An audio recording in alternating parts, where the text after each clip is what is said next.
যে seven sister রয়েছে ভারত থেকে আলাদা করে দিব। এই বাংলাদেশকে ভারত একটা ফিলিস্তিন বানাইতে চায়।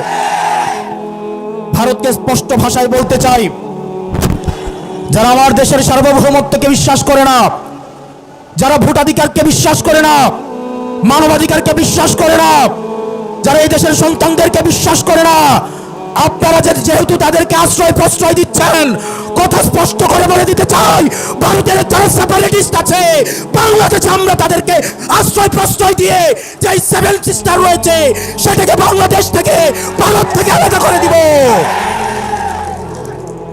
এই হাসিনার পৃষ্ঠপোষক স্পষ্ট ভাষায় দিনের আলোর মতো স্পষ্ট স্বচ্ছ, তাদেরকে ভারত অর্থ দিয়ে, তাদেরকে অস্ত্র দিয়ে, ট্রেনিং দিয়ে বাংলাদেশের বিরুদ্ধে তাদেরকে দাঁড় করিয়ে দিচ্ছে।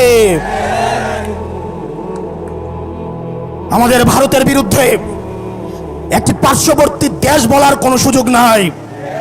আপনার জমানে স্পষ্ট করতে হবে, এই বাংলাদেশকে ভারত একটা ফিলিস্তিন বানাইতে চায়। আমাদেরকে সবাইকে ঐক্যবদ্ধ হতে হবে। ক্ষমতার জন্য, গদির জন্য, মন্ত্রণালয়ের জন্য যারা দিল্লিকে কিবলা দিচ্ছে, এই বাংলাদেশের স্বাধীনতা